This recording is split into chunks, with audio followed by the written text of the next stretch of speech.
আসসালামু আলাইকুম এভরিওয়ান। শখের রান্না চ্যানেলে আপনাদের সবাইকে স্বাগতম। আজ খুব সাধারণ উপায়ে কিভাবে চকলেট পাউন্ড কেক তৈরি করা যায় তাই দেখাবো। তো চলুন শুরু করা যাক। একটি স্ট্রেনারে নিয়ে নিচ্ছি 1/3 কাপ ময়দা, half tablespoon cocoa powder, half teaspoon baking soda. সবগুলো শুকনো উপকরণ ভালোভাবে মিক্স করে নিতে হবে। এখন এটা চেলে নিচ্ছি। এই কাজটা 2 থেকে 3 বার করতে হবে। বারবার চেলে নিলে কেকটা খুব ভালো হয়।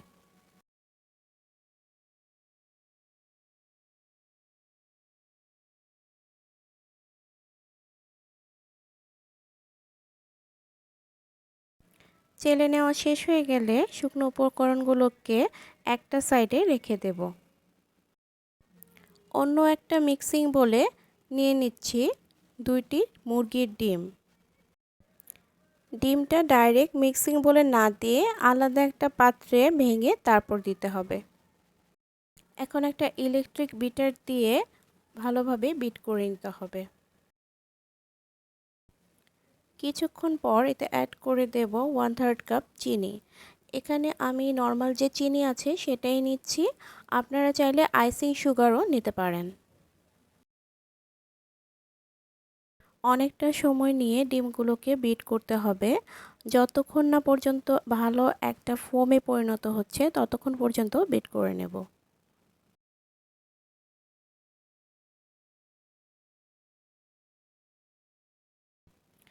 ডিমের ফোম প্রায় হয়ে এসেছে।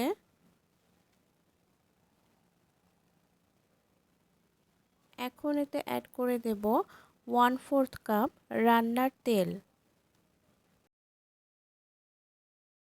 আরও অ্যাড করব হাফ টি স্পুন ভ্যানিলা এসেন্স। আপনারা চাইলে চকলেট এসেন্স দিতে পারেন। আর দিয়ে দিচ্ছি 1 টিস্পুন চকলেট সস। আবারও এগুলোকে ভালোভাবে বিট করে নিব। বিট করা প্রায় হয়ে গেছে। এদিক থেকে আমি একটা 6 ইঞ্চি সাইজের কেক মোল্ডে বেকিং পেপার বিছিয়ে দিয়েছি। এখন শুকনো উপকরণগুলো অল্প অল্প করে মিশিয়ে দেব।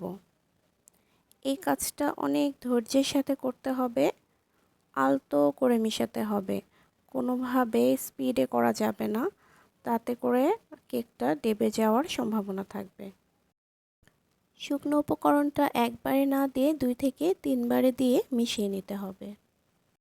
এখানে আরও একবার চেলে তারপর মিশিয়ে নিচ্ছি।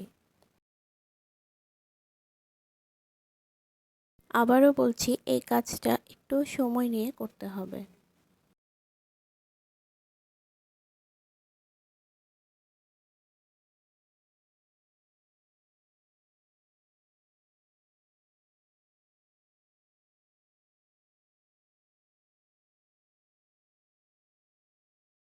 2 থেকে 3 বারে শুকনো উপকরণ দিয়ে মেশাতে আমার সময় লেগেছে প্রায় 7 থেকে 8 মিনিট। এদিক থেকে ওভেনটা 10 মিনিটের জন্য প্রিহিট হতে দিয়ে দিয়েছি।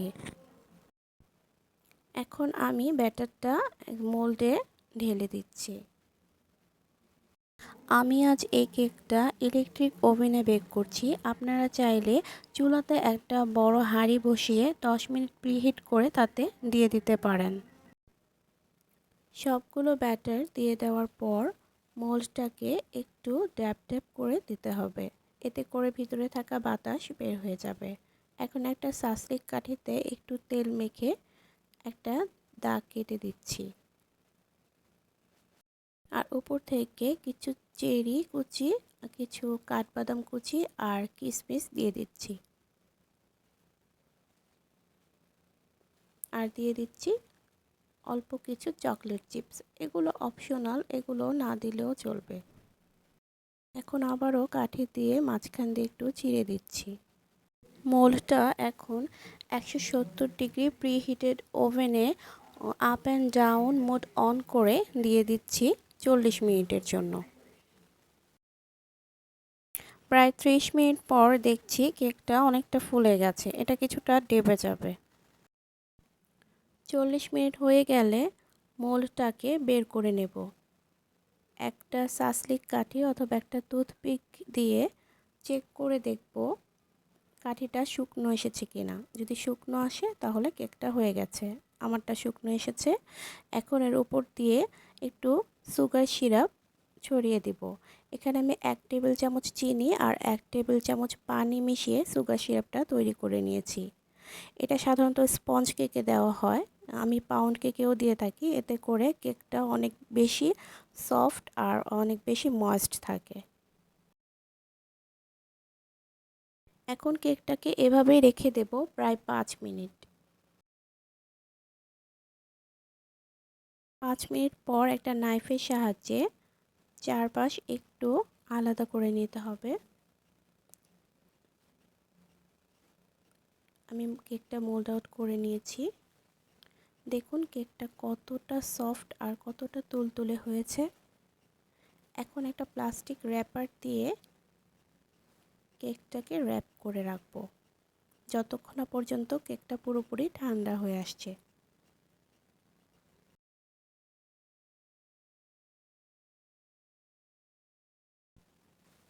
কেকটাকে আমি ফ্রিজে রেখেছিলাম।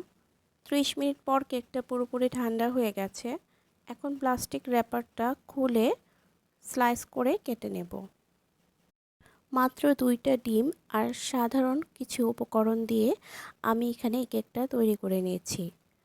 এখানে আমি প্রায় 9 পিস করে কেটে নিয়েছি। একটা পিস তুলে দেখাচ্ছি, দেখুন কতটা সফট হয়েছে। খুব সাধারণ উপকরণে তৈরি হয়ে গেল সফট চকলেট পাউন্ড কেক। রেসিপিটি ভালো লেগে থাকলে ভিডিওতে একটা লাইক দিবেন এবং চ্যানেলটি সাবস্ক্রাইব করে পাশে থাকবেন। আজকের মতো এ পর্যন্ত। ইনশাল্লাহ আবারও হাজির হব নতুন কোনো রেসিপি নিয়ে। সে পর্যন্ত সবাই ভালো থাকবেন। আল্লাহ হাফেজ।